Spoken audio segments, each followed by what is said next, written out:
wonderful words of life.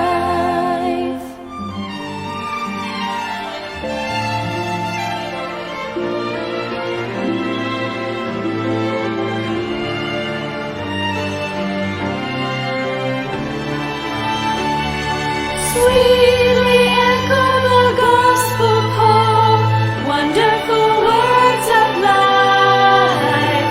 Offer pardon and peace to all, wonderful words of life. Jesus, only Savior, sanctified forever. Beautiful words, wonderful words, wonderful words of life. Beautiful words, wonderful words, wonderful words of life. Beautiful words, wonderful words, wonderful words of life.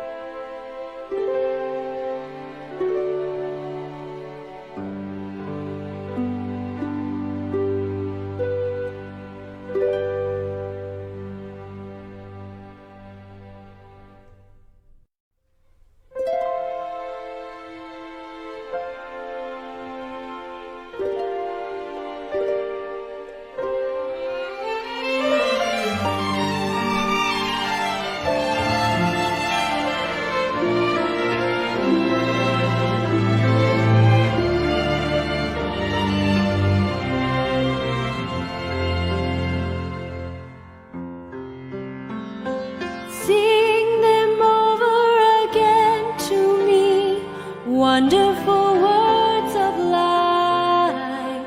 Let me more of their beauty see, wonderful words of life. Words of life and beauty, teach me faith and duty. Beautiful words, wonderful words, wonderful words of life. Beautiful words, wonderful words, wonderful words of life. Christ, the Blessed One, gives to all wonderful words of life. Sinnerless to the loving call, wonderful words of life. Oh, so freely given, wooing us to heaven. Beautiful words, wonderful words, wonderful words of life. Beautiful words, wonderful words, wonderful words of life.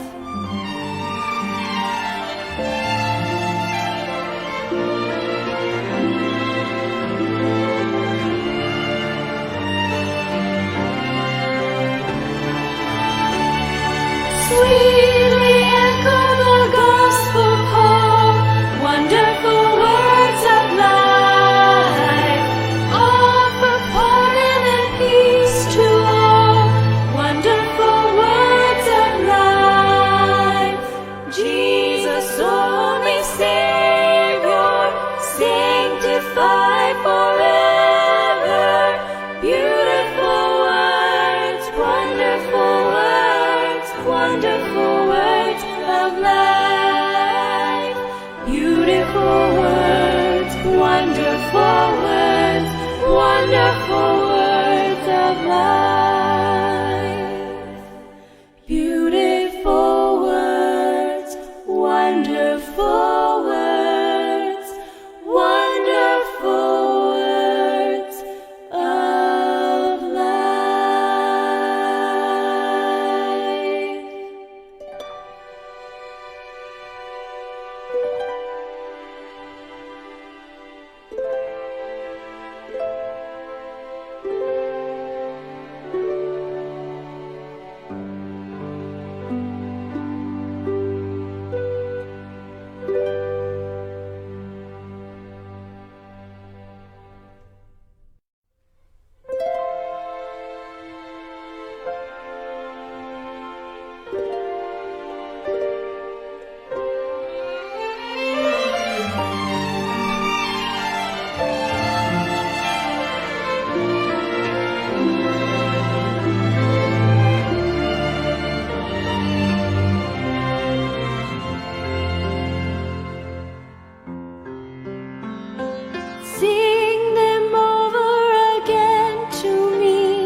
wonderful words of life and beauty. Teach me faith and duty. Beautiful words, wonderful words of life. Beautiful words, wonderful words of life. Christ, the Blessed One, gives to all wonderful words of life. Sinnerless to the loving call, wonderful words of life. Oh, so freely given, wooing us to heaven. Beautiful words, wonderful words of life. Beautiful words, wonderful words of life.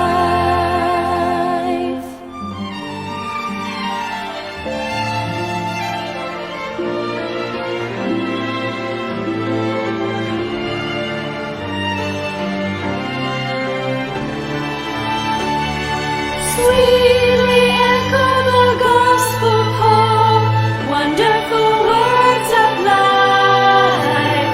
Offer pardon and peace to all, wonderful words of life. Jesus, only Savior, sanctified forever. Beautiful words, wonderful words of life. Beautiful words, wonderful words of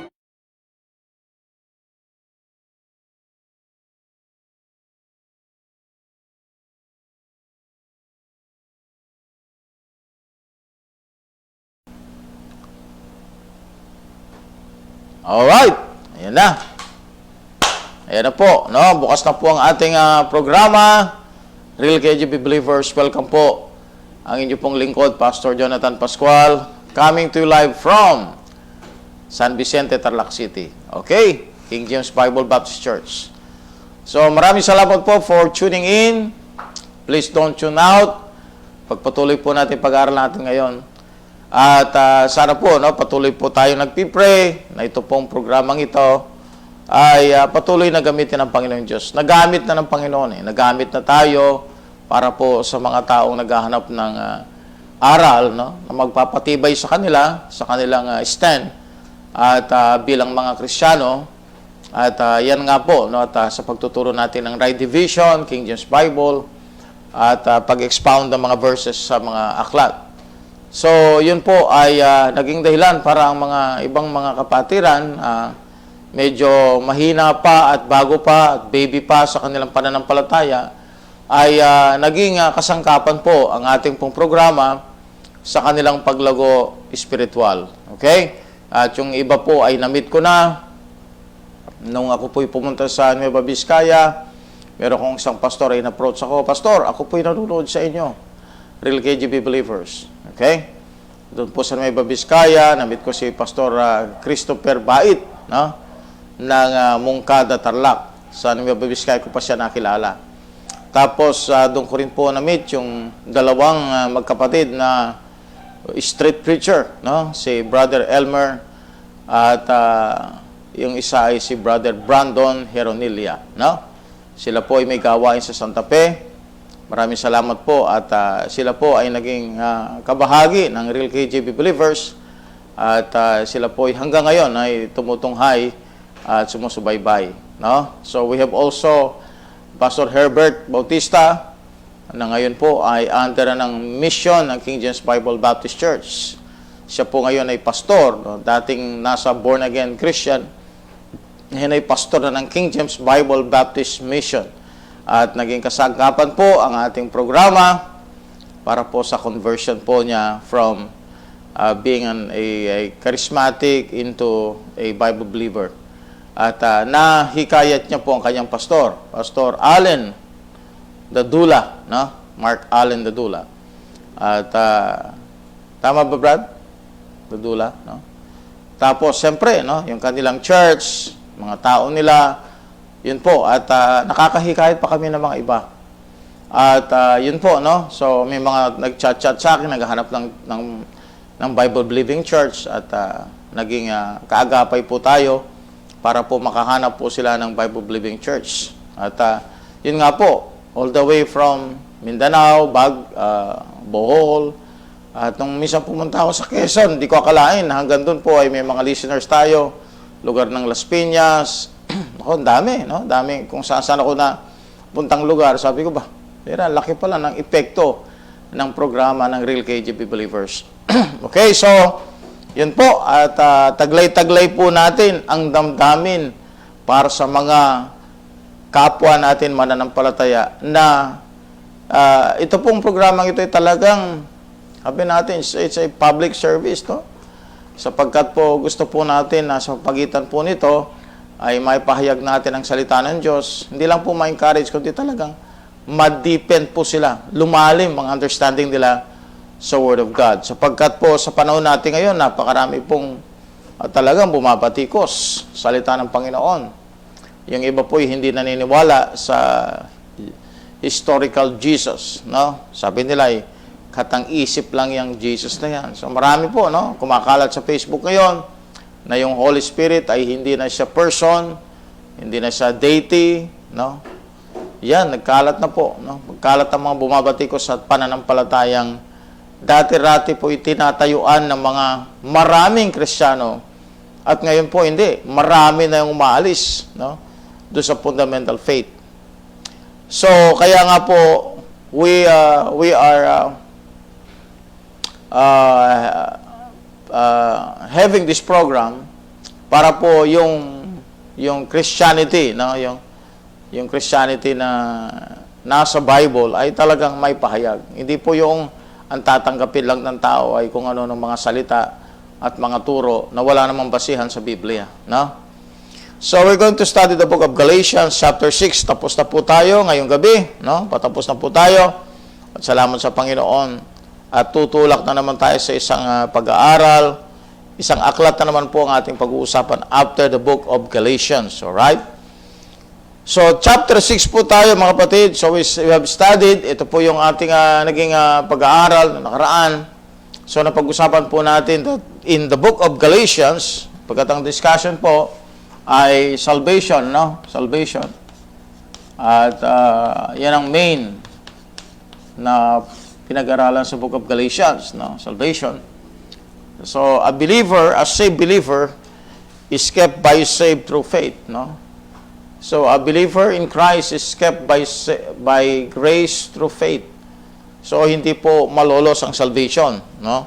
Sabagat ang nagligtas ay biyaya, at ang magpapanatili sa Kanya ay biyaya. Hindi po yung works. Hindi po yung dahil sa faithful tayo, kaya tayo na natiling ligtas. Hindi po ganon. Okay? Ang nagkikip pa rin sa atin dahil tayo, di ba, dumarating sa time na tayo nagkakasala. Actually, binanggit natin yan sa chapter 5, no? We have discussion about the new nature and the old nature. So, siyempre, pag may old nature, papasok yung kasalanan. At yun nga, dahil sa tayo ay saved, and it will be forever saved. Forever tayong ligtas. Forever tayong na kay Kristo. At hindi mawawala po yun, hindi magbabago. Okay, so chapter 6 po tayo. Okay, so we are now in the practical section. The practical section. So yung first part, okay, ay personal section, chapters 1 to 3, 1 to 2. Doctrinal section, chapters 3 to 4. And practical section, chapters 5 to 6. So we are now going to deal with the practical application of the book of Galatians. Alright? So, i-divide po natin ito sa dalawa, yung chapter 6. First is the dealing with the brethren. How you're going to deal with the brethren? Paano tayo makikitungo, no, sa mga kapatiran? And second is the law of sowing and reaping. Ito, mapag-usapan natin ang pagtatanim at pag-ani. Okay? So we're now in the last part of the book of Galatians, at ang ating pinag-uusapan po dito, walang iba kundi yung pong practical section ng aklat. Now let's read from verse 1 up to verse 6, no? So under po ito ng how we are going to deal with the brethren, no? Actually, it talks about burden bearing and humility, all right? Burden bearing and humility. So yung pong pag-usapan po natin sa first part is burden bearing. Burden bearing. Yan, burden bearing. So paano tayo po bilang Kristiyano na nakikipag ugnayan sa kapwa mananampalataya, no? Paano yung pagkikipag-ugnayan natin? How we're going to deal with the brethren. All right? So itong dealing na ito, okay, is about burden bearing and also humility. All right? Humility. So dalawa yan, no? Humility. Okay, so makita natin yan from verses 1 to 6. Okay, pakibasa lang po mga kapatid, na. Kapatid, na. Isa lang pala siya.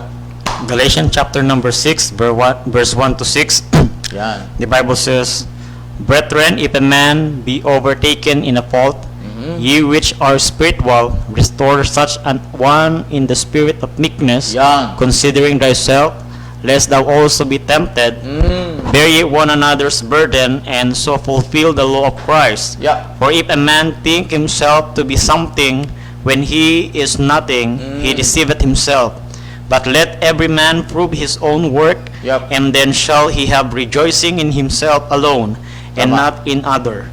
For every man shall bear his own burden. Let him that is taught in the word communicate unto him that teacheth in all good things. All right, thank you so much. Now, so we are now going to deal with believers. Bakit po? Kasi nga na-settle na yung issue ng salvation, no? At palaging sinasabi ni reiterate ni Paul na hindi sila pwedeng mag-preach ng another gospel. So, in-emphasize niya diyan sa mga Galatians na iniiwanan nila yung kanilang faith, no, yung pananampalataya nila. Yung iba naman ay mga Hudyo na naging Kristiyano na bumabalik sa Judaism. So, they put a wall, a separation with fellow believers na mga Gentiles. Nung na-establish na yon, okay, tumulak na si Pablo sa discussion on the practical application. Okay. Now, so makita natin na kapag we're going to study on how we're going to act as a believer, ang pag-aaralan po natin, okay, dahil established na yung doctrine dito, you know, these are not transitional books, no? So let's study Romans up to Philemon, no? Up to Philemon. So we have what? Romans, after Romans, ano susunod sa Romans? 1 Corinthians, 2 Corinthians, ang susunod? We have Galatians, Ephesians, Philippians, Colossians, 1 Timothy, 2 Timothy, Titus. Okay? And then we have what? Philemon. Alright. Ayan, no? Philemon. That's the last book. Okay? Na ang coverage are all doctrinal teaching for the believers, okay, in Christ, at practical, no? Napakaraming practical dito sa aklat ng Romans up to the book of Philemon. Kaya napakagandang pag-aaral, no? At hindi po mauubos ang pag-aaral natin sa Biblia, mga kapatid. Minsan may nagtanong sa akin, Pastor, kailan kayo magsa-sign off? Kailan matatapos yung pagtuturo ng Real KJB? At baka mamaya ubos na lahat ang ituturo ninyo, wala nang aklat na ituturo. Baka mamaya wala nang susunod na Real KJB. Meron po, mga kapatid. Napakaraming pag-aaral sa aklat ng Biblia. Okay? Hindi po ma-exhaust ito, hindi mauubos to. Okay? It has ocean of truth. Okay? Napakarami po, mga kapatid. Okay? So, kapiraso pa lang po yung ating napag-uusapan patungkol sa Bible. Alright? So, tsaga-tsaga po tayo, no?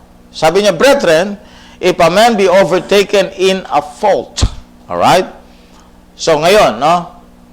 Ang tanong, ang mga Kristiyano ba, no? Pag sinabi nating practical, ang mga Kristiyano ba ay dumarating ba sa kanila na sila ay nagkakasala ng malaki? Na siyang dahilan para sila ay parang darating yung point na parang itataboy na sila ng simbahan dahil sa laki ng kanilang nagawang kasalanan. Okay? Yung mga kasalanang nagagawa na maliliit, yun napapalampas yan no? Pero darating ang panahon na may mga Kristiyanong talagang dadaan sila doon sa sila po'y mahuhulog sa bitag ng kaaway at sila'y magkakasala. At yung kasalanan na yon will really affect many believers inside the church. At itong sabi ni Paul, "Brethren, if a man be overtaken in a fault, ye which are spiritual." There you go, no? So, titignan natin yung standing ng isa, no? Both kasi yan save. Carnal at saka spiritual. Both yan save, no? Ang hindi save, yung natural man. Pero yung spiritual man at saka carnal man, save na pareho yun. Okay? At sabi niya, kung merong mang isang bagay na gagawin kung naganap ang pagkakamali ng isang kapatid, merong isang bagay na gagawin. At ito, yung i-restore ng spiritual ang bumagsak o nagkasala o sabihin na nating nailagay sa naisadlak sa talagang malaking problema na bunga ng kanilang pagkakamali.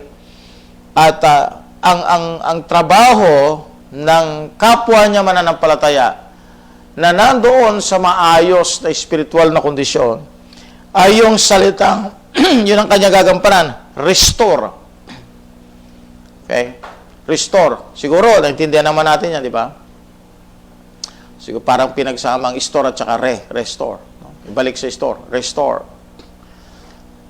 At kita natin yan, nangyayari yan sa mga sasakyan, di ba? Nire-restore nila. Yung mga kagamitan, nire-restore nila, no? Restore. So, ang ibig sabihin ng restore, yung nasira, no? Ay kukumpunihin, ayusin. Okay? At trabaho yan ng mga spiritual na membro. So, we can talk about their sin. We can tell them that they are wrong and they have committed wrongfully. Pero, to leave them alone, na wala kang ginawa, okay?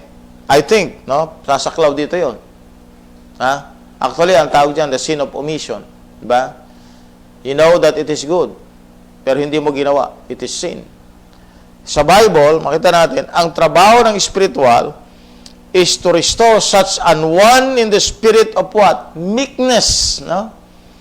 Yung salitang meekness, yung siguro ilalagyan na natin yung salitang equivalent niya sa Tagalog, yung kababaang loob, no? Meekness. Considering thyself lest thou also be tempted. See, kung inyong makikita, ang Kristiyano, nando siya sa possibility, no? Ang tawag doon ay vulnerability. Alright? Na pwede siyang magkasala. Pwede rin siyang hindi lang basta magkasala, kundi talagang bumagsak at may sadlak sa malaking pagkakasala. Okay? Kaya sabi niya, kahit na spiritual, hindi po siya immune sa tukso. Okay? Hindi po yung parang meron siyang shield na hindi na siya tatamaan. Okay? At hindi na siya magkakamali. Actually, warning yan ng Bible, considering thyself, lest thou also be tempted. Sabi niya, baka dumating ang panahon, ikaw ay matukso. Sino yon? Yun yung spiritual. Kaya nga ang trabaho ng spiritual ay talagang gumawa siya ng paraan para yung carnal, sabihin na natin carnal, they are doing wrong things. They're walking in the flesh. They're obeying their lives na away from God's will and unpleasant sa mata ng Panginoon. So, ang key dito na nakita is the word restore. At ang magre-restore niyan ay ang spiritual na meron siyang spirit of meekness. Okay? Sabi niya sa verse 2, bear ye one another's burdens, and so fulfill the law of Christ. It's just like kung paakyat, okay, pareho kayong paakyat, tapos may daladalahin kayo, di ba? Mayroon kayong bit-bit. Tapos yung kasama mo, dami niyang dala. Hirap na hirap siyang umakyat. So kukunin mo yung ibang weight niya, tapos ikaw ang magdadala doon sa ibang mga weight niya. So that will help us to understand na kapag nandun tayo sa point na nakita natin struggle, ang iba sa loob ng community ng mga believers, sa loob ng church, then let us take some of their burdens. Okay? Meron pong message patungkol sa who is in the basket. Have you heard that message? Who is in the basket? Diba? It's a message wherein ang in-explain po niya doon ay anyone can think of somebody na pwede niyang ilagay doon sa isang basket. Bakit napunta sa basket? In example po niya doon si Paul. Nung siya po ay niligtas, sapagkat siya po ay papatayin, no? May mag-i-slay sa kanya, papatayin siya. May mag-a-assassin sa kanya. So, sinave po siya. At inilagay sa kabila ng wall, and they use a basket para mag-carry doon kay Paul at makatakas siya, no? Sa kanyang mga killers. Now, kaya nga po, you put somebody in a basket. Ibig sabihin, if there is a person that you know na talagang he is in deep trouble, then put him in the basket. Para pang gumawa ka ng paraan to rescue him, is-save siya. Okay? Kung nakita mo na talagang hirap na hirap siyang makilala niyang Panginoon sapagkat marami siyang mga ginagawa sa buhay niya na siyang dahilan para mapalayo siya sa Panginoon Diyos. Now, you put him in the basket. And you pray for him. Manalangin at gumawa ng paraan para po yung tao na yon ay magkaroon ng changes. So, ang trabaho talaga natin bilang Kristiyano, right now, no ba? Hindi naman lahat po ay karnal. May mga natitirang spiritual. Kaya nga dapat ipag-pray natin na dumami ang mga taong spiritual. Para sa ganoon, maraming bubuhat. Kasi trabaho ng mga spiritual yan buhatin ang iba. Bear one another's burdens and so fulfill the law of Christ. This is called the law of Christ. So ano yung law of Christ? Ito yun, di ba? Yung restore such an one in meekness in spirit of meekness. And then sabi niya, bear one another's burdens. That's the law of Christ. Verse 3, for if a man think himself to be something, there you go, when he is nothing, he deceiveth himself. So that's a good reminder ngayong gabi na sabi niya, for if a man think himself to be something, yan, di ba? Kaya ko yan, ako, pagpapatuloy ako, kahit marami nang nagbabackslide, ito pa rin ako, ba? Sa Diyos pa rin ako, at talagang ako ay kaya kong harapin ng mga pagsubok, etc., etc. Ito nangyari, no? Dahil sa inisip niya na siya is something. Ibig sabihin na para bang he can do it alone. He can do it without the help of others. He is something. When he is nothing. Totoo yan, di ba? Ano sabi ni Jesus Christ sa John 15:5? Brad, pakibasa lang. John 15 verse 5. Nothing naman talaga tayo. Yeah. John 15:5. John 15 verse number 5. I am the vine, ye are the branches. He that abideth in me, and I in him, the same bringeth forth much fruit. For without me, ye can do nothing. There we go. For without me, you can do nothing. You can do nothing. So we are nothing. Amen? We are nothing. Without Christ, I tell you, we are nothing. Kaya nga, nung una ko pa narinig ito yung spelling ng Christian, C-H-R-I-S-T-I-A-N. So, alisin mo daw yung Christ. Ang matitira, I-A-N. Anong ibig sabihin ng daw? I am nothing. So, we are nothing. No? Kaya kailangan natin ng iba, kailangan natin ang tulong ng Diyos, kailangan natin ng ministry, kailangan natin ng church. Because we cannot do it alone. If a man think himself to be something when he is nothing, he deceiveth himself.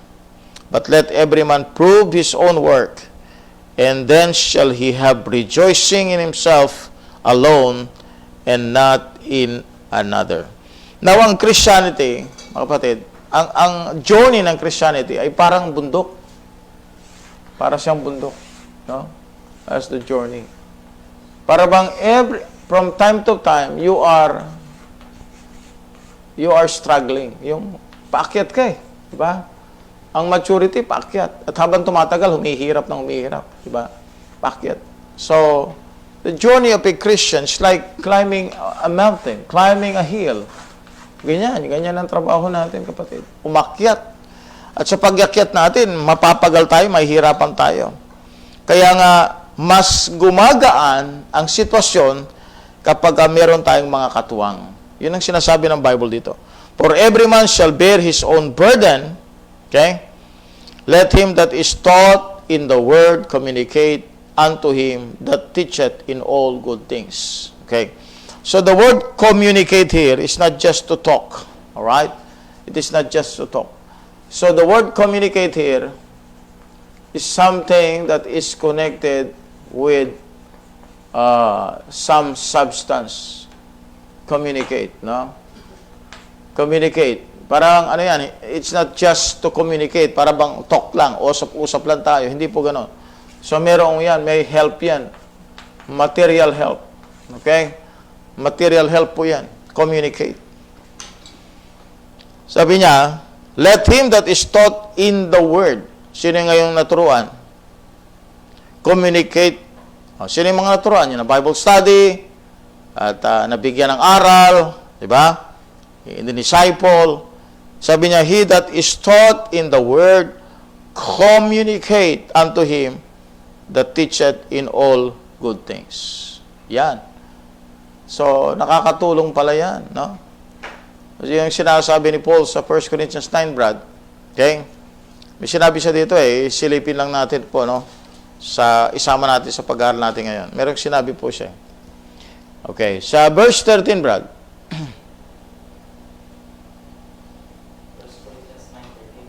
Yeah. 1 Corinthians 9, verse number... Verse 11 po, verse 11. I think the best is verse 11. Sige, Brad. 1 Corinthians 9, verse number 11. If we have sown unto you spiritual things, is it a great thing if we shall reap your carnal things? Yan. Yung carnal things po na yan, yun yung communicate na yan. Ano yung carnal things?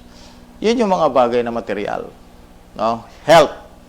Material help. Kaya sabi niya, kung may nagtuturo sa inyo ng mga bagay na spiritual, is it a great thing if we shall reap your carnal things? Yun. No? Parang sinasabi ni Paul na dapat po yung natuturuan at natututo, meron po siyang bahagi. At anong bahagi niya? So, yung isa spiritual, yung isa ay carnal. Ano yung carnal na yun? Yun yung material help. Alright? Kung babasahin niyo yan sa verse 12, ganito sabi niya, if others be partakers of this power over you, are not we rather? Nevertheless, we have not used this power, but suffer all things, lest we should hinder the gospel of Christ. Do you not know that they which minister about holy things live of the things of the temple, and they which wait at the altar are partakers with the altar? Even so hath the Lord ordained that they which preach the gospel should live by the gospel. Okay? So, kaya nga inutusan ang mga tao sa pamumuno ni Timothy nang sinabi niya, thou shalt not muzzle dogs, quoting the Old Testament, thou shalt not muzzle dogs that treaded out the corn. In-apply niya yun sa New Testament. Upang sa ganon, yung mga pastors, yung mga nagle-labor sa doctrine, ay hindi sila mamuscle. Ibig sabihin, magutom. Okay? So, yun ang point natin dyan. Kaya po natin pag-aralan yan sapagkat nabanggit ni Pablo. So, both sides, makita natin, ang tulong, okay, ang tulong ay magmumula doon sa mga taong spiritual. Okay? And then itutulong nila encouragement, spiritual. Ano pa? Communicate, no? Pati material, no? Pati material, pati mga bagay na pwede nating extend sa kanila materially. Alright, so let's continue chapter 6. Brad, pakibasa ulit yung pakibasa ulit, Brad. Mag-start po tayo dito sa verse 7 hanggang 18. Ayan na po, no? Pa-ending na tayo. The law of sowing and reaping. Napakaganda po nito. Actually, this is a principle. At the same time, it's a law of the universe, no? At pag-aralan natin mabuti, kapatid, para sa ganun ay alam natin kung ano itatanim natin. Hirap kasi yung hindi natin alam kung anong tinatanim natin. Nakakabuti ba o nakakasama, no? Dapat alam natin kung anong tinatanim natin. Sapagkat may sinasabi po ang Bible. Amen. Okay, verse 7. Okay? Galatians chapter number 6, verse 7 to 18, the Bible says, Be not deceived, God is not mocked. For whatsoever a man soweth, that shall he also reap. For he that soweth to his flesh shall of flesh reap corruption. Okay. Corruption. But he that soweth to the Spirit shall of the Spirit reap life everlasting. Okay. Okay. So verse 9, let us not be weary in well-doing, for in due season we shall reap if we faint not. Okay. Now, ito yung sowing and reaping, no? Sabi niya, be not deceived, God is not mocked. For whatsoever a man soweth, yung soweth yung pong nagtatanim ka, no? Para ka nagtatanim ng halaman, nagtatanim ka ng binhi, no? Or seedlings. Whatsoever a man soweth, that shall he also reap. So ano nga yung klase ito na pagtatanim? Saan ito, no? Hindi naman ito siguro bukid, kundi bagay na sa buhay. No? Verse 8, sabi niya, For he that soweth to his flesh shall of the flesh reap corruption, but he that soweth to the Spirit shall of the Spirit reap life everlasting. So meron ka makikitang dalawang klaseng sowing, no? Dalawang klaseng sowing. So dito na lang natin ilagay. Dalawang klaseng sowing. Ano yung isang sowing? Sowing number 1. Saan siya? Flesh. Anong bunga nito? Ang bunga nito? Sabi niya, corruption. Ayan. Okay. Anong isa? Spirit. Kasi nga, pinag-usapan natin dito kasi dyan. Yun yung carnal at saka spiritual eh. Ito yung old man, new man. Okay? So, anong everlasting life. Or life everlasting. Life everlasting. So, life everlasting. So, this is connected with the rewards, no? And spiritual blessings, no? Of being a faithful. Alright? So, you sow what you reap. Anong corruption? Diba? Sira ang buhay mo. Pag ikaw ay nagtanim sa laman, sira ang buhay mo. Sin complicates lives. Sisira ang buhay. No? Nakukurap. Siyempre, pag nakurap, anong mangyari? Merong mga something na magiging error, no? Sa buhay niya. Sabi niya, he that soweth to his flesh shall of the flesh reap corruption, but he that soweth to the Spirit, capital S, shall of the Spirit reap life everlasting. Okay? So, paano tayo nagtatanim? Ang tanong, paano tayo nagtatanim? No? Meron sinabi si Dr. Akman dito. Sabi niya, number 1,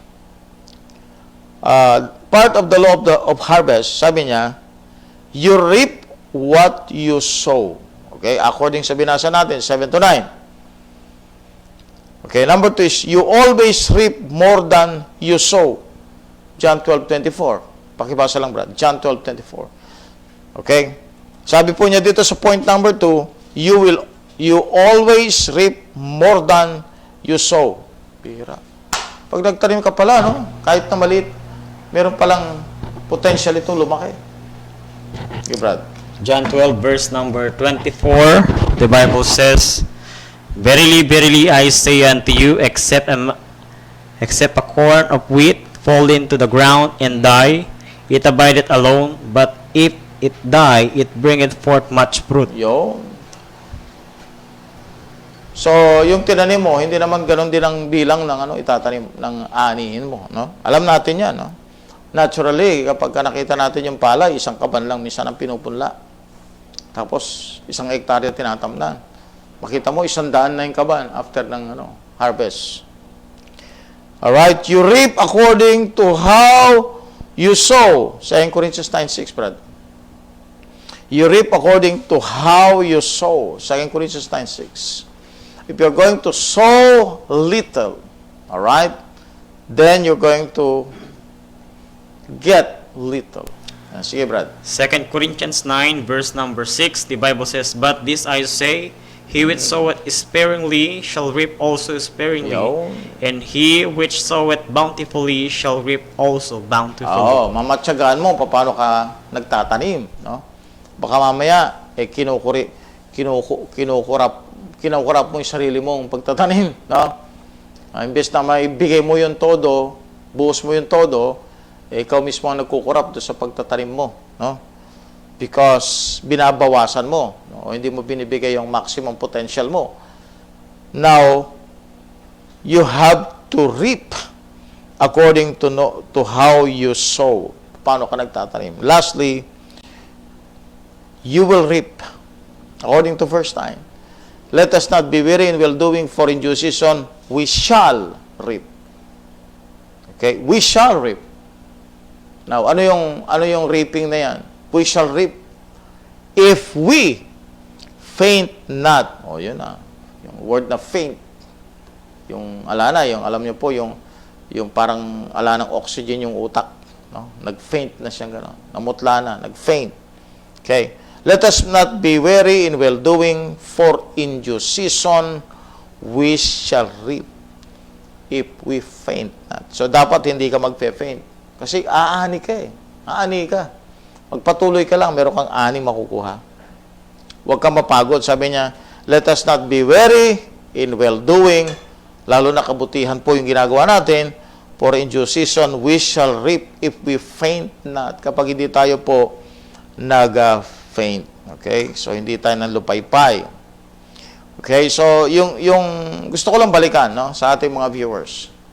Ang doctrinal application, okay, using the right division, ang doctrinal application ng Galatians, under po siya ng Romans 2, under siya sa mga books ng Romans 2, Philemon. Okay? Part siya dito sa mga books. And generally speaking, nagsumulat nito ay si Pablo. Okay? So, sa right division, okay, ng Galatians, saan siya nakasama? Dito siya nakasama. So, ibig sabihin, ang teaching niya is New Testament. Kung meron mang pinagagawa dyan, ang Bible, okay, tulad ng binasa natin kanina, hindi yon para sa ganon, dagdagan natin yung faith natin ng works. Hindi ganon. Amen? Practical na ito eh. Practical. Hindi tayo po nagdadagdag, okay, ng mga bagay-bagay para sa ganon, makip natin yung salvation natin. Hindi ganon. Tinuturo natin yung practical application nito upang sa ganon, yung ligtas ay mabuhay siya accordingly doon sa will ng Panginoon Diyos. Ligtas ka nga eh, mukha ka namang unsaved. Diba? Dapat ligtas talaga sa gawa, sa pananalita, sa ayos. Okay? Let us not be weary in well-doing, for in due season we shall reap if we faint not. As we have therefore opportunity, let us do good unto all men, especially unto them who are of the household of faith. So, parehong-pareho to. Communicate. Tumulong ka sa brethren. Okay?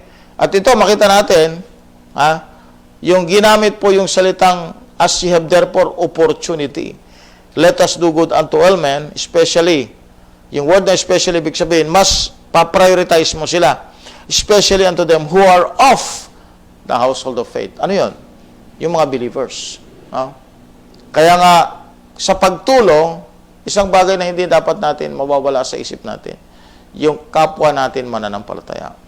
At yun po, doon po pumapasok yung ministry ng sowing. Pagtatanim. Saan mo siya itatanim? Sa mga tao Hindi mo siya itatanim sa bukid, tatanim mo siya sa mga tao. Anong itatanim mo? Sabi niya, as we have therefore opportunity, let us do good. Gumawa ka ng mabuti unto all men. Okay. Verse 11. You see how large a letter. Laki siguro ng sulat, parang ganito, no? Sinusulat niya sa coupon ban. O kaya sa parchment, sa books. Tapos makita mo, ganito kalalaki. Lalaki, parang ganyan yung mga letra. May problema ba si Paul? Kung bakit ganito yung sulat niya. Yes, see how large a letter I have written unto you with mine own hand. Kung mababasa natin, I think that's in chapter 4, okay, sa verse 15. Sabi niya, where is then the blessedness you speak of? For I bear your record that if it had been possible, ye would have plucked out your own eyes and have given them to me. Bakit?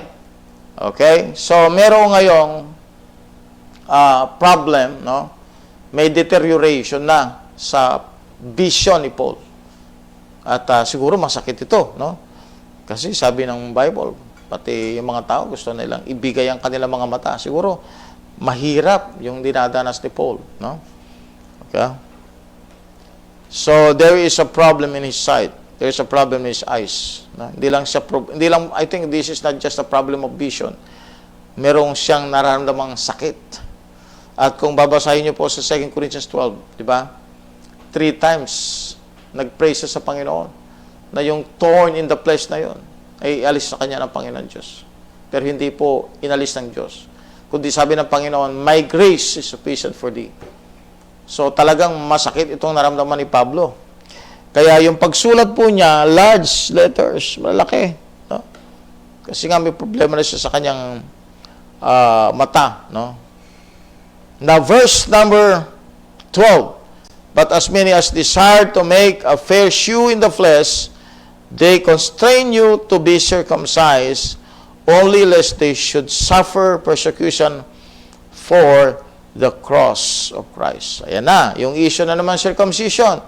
Kasi nga, main thing yan sa mga Hudyo. Kaya nga, pag minix mo yung Hudyo tsaka Gentile, ang gusto ng Hudyo, kasi parang nadidiri sila sa Hentil, di sila tuloy So gusto nila, yung mga Hudyo, kung magjo-join man sila in one body, gusto nila, circumcise sila. Okay? Verse 13, for neither they themselves who are circumcised keep the law, but desire to have you circumcised that they may glory in your flesh. There you go. Man. Ito yung mga Orthodox Jew. And maybe they're already part of the church. Kaya lang gusto nila, sila po yung magkaroon ng kalwalatian. Sabi niya that they may glory in your flesh. But God forbid that I should glory. Okay? So sinasabi niya yan sa iba na kumukuha sila ng glory sa mga tao. But God forbid that I should glory save in the cross of our Lord Jesus Christ. So nag-iisa lang pala yung sinasabi niyang doon siya magluluwalhati. Yun ang kanyang gloria. Yun ang kanyang kasiyahan. At ang kasiyahan niya yan, sabi niya, yun yung cross of our Lord Jesus Christ. But whom the world is crucified unto me, and I unto the Lord. Bira, ang ibig sabihin niyan talagang 100% wholly given si Paul sa ministry. Walang reservation, walang hesitation. Talagang he gave his everything. Sabi niya, but God forbid that I should glory save in the cross of our Lord Jesus Christ, by whom the world is crucified unto me, and I unto the Lord, unto the world. Naalala ko merong isang grupo ng mga missionary, ang pangalan po nila ay Moravians. Itong mga Moravians na ito, meron silang parang logo, okay, logo. And this logo is about an oxen and a goat, no? Yung araro, no? Both sides, sa gitna ay altar, no? Altar. So, nakalagay sa baba, ready for either. Sulat ko lang po, ready for either.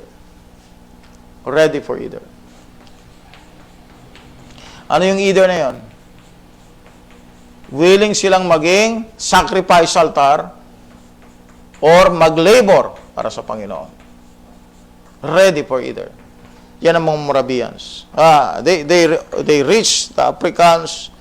Ang ginawa po nila, para ma-reach nila yung mga Africans, they sell themselves. They sold themselves to slavery. Talaga naging slave pa sila.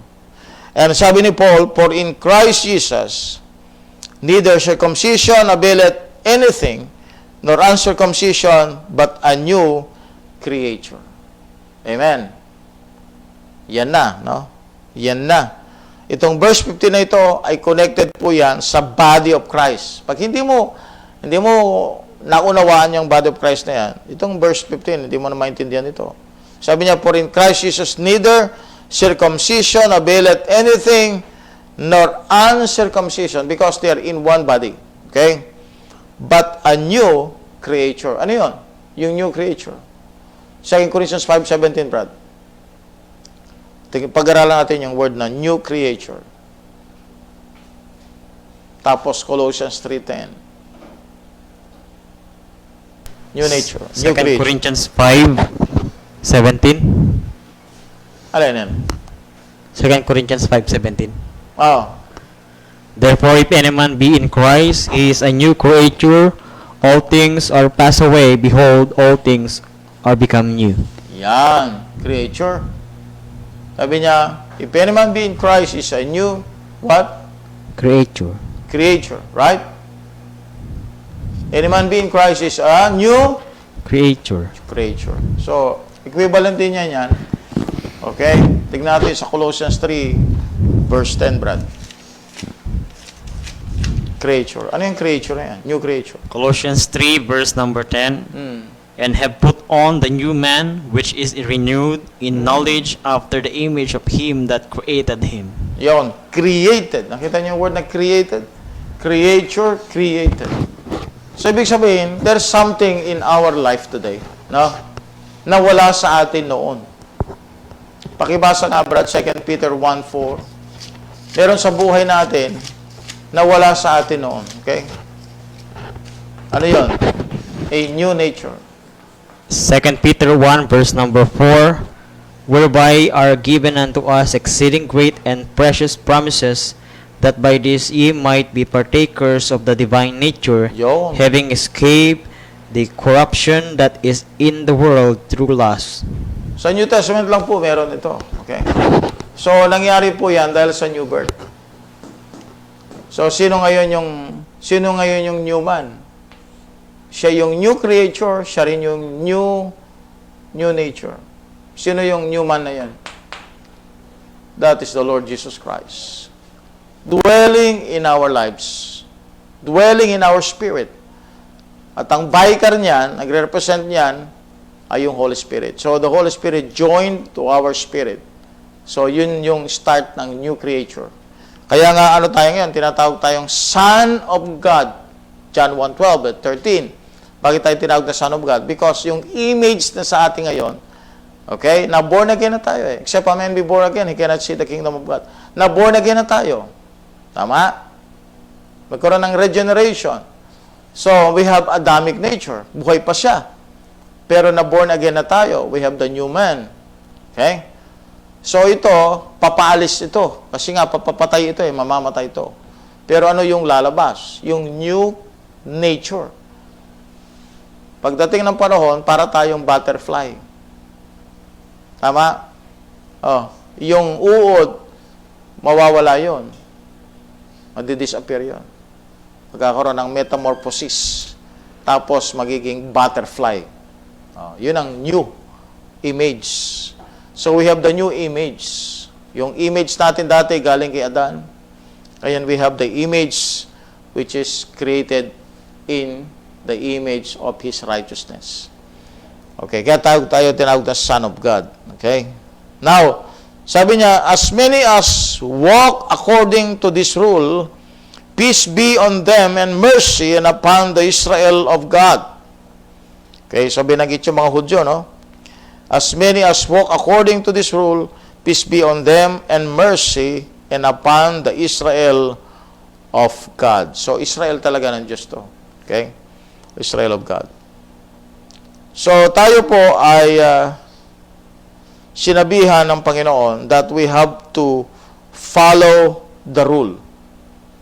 Okay? Peace be on them and mercy and upon the Israel of God. And from henceforth, let no man trouble me, for I bear in my body the marks of the Lord Jesus Christ. Alam niyo po, kung babasahin niyo yung Bible, si Paul, na-experience po niyang namatay dahil sa stone to death. Stone to death. Nabuhay lang siya ulit eh. No? Siya yung taong umakyat sa langit. Paradise. Nabuhay lang siya ulit. Parang si Eutychus. Nahulog galing sa second floor. Patay si Eutychus. Binuhay pa. Parang si Paul, ganun din. Karoon ng miracle. No? At hindi lang po ganun ang naranasan niya. May binanggit yung Bible na he received a stripe 5 times, no? 39 po 'yun bawat isang parang isang beat, isang cycle. 39. Tapos 5 times. See? Bugbog sarado si Pablo. Pagka hinubad ni Pablo yung kanyang damit, nako, makikita mo, pati talagang kitang-kita mo yung suffering na dinanas niya. Kaya nga sabi niya, as many as, from henceforth let no man trouble me, for I bear in my body the marks. That's the marks. Kita mo yung marka ng sugat, ng mga tama, ng mga bato.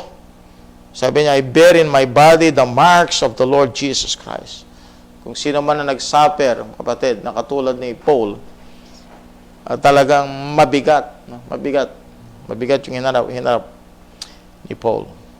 And it's really, kung meron man tayong hahanapin na susundan, walang iba kundi si Pablo. You go to 1 Corinthians 11:1. Meron ba tayong susundan, kapatid? Hindi po yung mga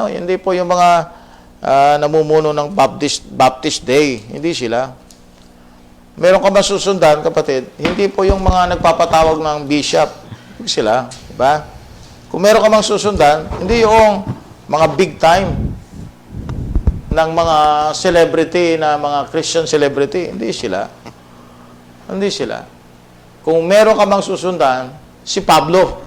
Amen. Pablo, sabi niya, verse 1, be followers of me, even as I also am of Christ. Yung. Ang ibig sabihin nun, you have to follow the cross, the suffering. You're going to be partaker of the suffering of Christ. Yan ang ibig sabihin nun. Follow me as I follow Christ. Okay? Ano ba ginawa ni Pablo? O yan, explanation na lang. Sabi nga ni Pablo, I bear in my body the marks of the Lord Jesus Christ. Now, so it's a blessing na tayo po ay nakatapos, no, ng isa pang aklat. At ang pangwakas po niya na salita, sabi niya, brethren, the grace of our Lord Jesus Christ be with your spirit. Amen. Yung word na grace, yun yung token sa lahat ng mga letters ni Paul. Kaya pagdating mo sa Hebrews 13, binanggit po yan eh. Hindi mo alam kung sino yung author ng Hebrews, pero meron siyang binanggit doon, yung salutation at saka yung pag-end niya sa aklat. Okay, you will see the token there. What is the token? The token of the grace of our Lord Jesus Christ be with your spirit.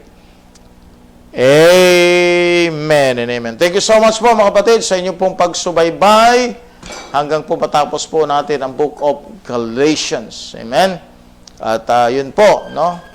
Tayo po tutuloy-tuloy sa ating mga programa. Sabi ko nga po sa inyo, matatapos lang po ito kapag dumating na ang Panginoon. Okay? So if you have any question, you can ask now. Pwede po kayo magtanong. Amen. Para idagdag po natin sa ating pong pag-aaral ngayong gabi. Shoutout po tayo. Shoutout po.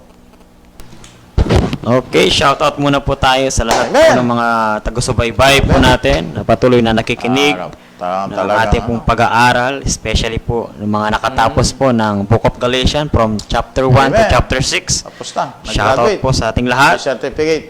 Amen. Ayan, so shoutout po kay Emmanuel Fundamental Baptist, Oh, yeah. Sister Jennifer Pascual, Sister Amen. Mer Amitis, Yeah, Sister sir. Ana Liz Sabukat, Amen. Sister Gemma de Guzman Ermitaño, Nakakatuwa ito mga kapatid Sister na ito. Lobela Daulo Patungan, Yun. Sister Nolan May Francisco Hopelenya, JD Seminiano Velasco, Amen. Sister Shaliana Rose Gonzales Nicolas, Sister Loche Vironio, Aha. Maureen Alba, Amen. Ronaldo Saludario, Sister Marina Valdez and Pastor Okay. Arwin, Nicodemo Mulo Ponce, Amen, GR Pastor. Elorango, Marie the Beloved, Mm. Jordan Tabugol. Ayan, so shoutout po no, sa lahat po ng mga nag-comment and nag-watching. Yeah. Hindi po nakapag-react. Amen. Ayan, Praise so the shoutout po sa ating lahat. Maraming Salamat po sa ating mga estudyante ng King James Bible Baptist Institute, King James Bible Believers Institute. Via Salamat din sa mga LKGB. staff natin, no? So gusto ko pong batiin po mga kapatid natin na yan, na talagang kasama natin, talagang tinatayo yung Bible School, no? We have Pastor Noel Sinamban, Pastor Rainer Franco, Pastor Ramon Rason, Pastor Jerry Salvador, Pastor Ronald Estepa, no? So, Brother Tom Frank, no? At we have Pastor John Villanueva, and of course yung ating din ang ating pastor din, brother din natin, missionary, si Brother Nick Kapinpin, no? At mga estudyante natin, marami-rami din sila. At maging po sa church membership po ng King James Bible Baptist Church, maraming salamat po. Ang mga kasama ko sa Philippines 216 Ministries, mga pastors po natin, thank you so much. Maraming salamat po sa inyong mga prayers. At of course, sa ating mga avid followers, no, na kung saan po, iba't ibang lugar po sila naroon, no, yung iba nasa ibang bansa. Okay? At siyempre sa family ko, no, ang aking wife, Sister Jennifer Pascual, no? Nako-confuse ako eh. Okay? At yung aking mga anak, no, gusto kong batiin yung aking anak na nasa Dubai, si Jaisel Pascual, yung aking anak na nasa Ungot ngayon, Joan Pascual, at ang aking manugang, ang aking apo, yan, si Seki, si Pastor Nolan, okay, missionary natin yan sa Hirona. At ang aking anak, nag-iisang anak na lalaki, Jonathan Edwards ang pangalan po, okay? Siya po ngayon ay nagwo-work sa kanyang work sa Starbucks, okay? At yung aking dalawang anak, si Gian Rose at saka si Jessica Joyce. Okay? Magbe-birthday na sa May. Tapos, siyempre, ang aking wife, Jennifer Pascual, at ang aming anak din na lalaki, na si Brother Arjen Kapili. Okay? So, sa lahat po ng mga men ng church, God bless po at magpatuloy po kayo. Of course, no, i-advance ko na po yung aking pagbati kay Pastor John Villanueva sa kanilang upcoming anniversary. Yan, sa Paniki, Burgos Paniki. Amen. God bless po at magandang gabi po sa inyong lahat. Amen, amen. Amen. To God be the glory. Tayo Amen. po'y mag-pray na at pangunahan tayo ni Brother Daniel para sa closing prayer natin. Amen. Pahiraman mo siya lang ng mic, kapatid. Hello, Katuwa, no? Ang saya-saya ko. Alam nyo bakit? Kasi natapos na naman natin ang isang Bible book. Amen. Amen. Sige po, let us pray. Panginoong Diyos, maraming salamat po sa matatapos po naming Bible study. Panginoon, Yes, Lord. sa Book of Galatians, chapter 6. Yes, okay. Salamat po sa mga nakinig at nanood, sumubaybay ngayong gabi. Napanalangin po namin, Panginoon, na hindi po ito ang huli na kanilang Tama manood, Panginoon. Na ito po ay masundan pa at sila po ay mag-invite pa po Yes, ng maraming O Lord. manonood, Panginoon. Pinapanalangin din po namin, Lord, ang mga next topics po namin. Yes, Po Lord. ay Amen. maging makabuluhan pa, Panginoon, at Tama po. marami pa pong makapanood, Panginoon. Ingatan niyo rin po ang bawat isa Amen. sa kanilang pagtulog ngayong gabi. Yes, Lord. Mga gagawin pa po nila. Opo. Ang aming isang madalangin. In Jesus' name we pray. Amen. Amen. Amen. To God be the glory. Sa Diyos ang papuri. Amen. Amen. Salamat po at nakatapos na naman tayo ng isang aklat. Yeah. Okay, please like, share, and follow our Facebook page. Gayon na din po sa ating YouTube channel. Pag-subscribe na po kung hindi pa rin po kayo nakapag-subscribe para updated po kayo sa lahat po ng ating mga latest videos. Okay, once again, good morning, good afternoon, and good evening. Real KGB Believers now! Signing off. Amen. Kamote.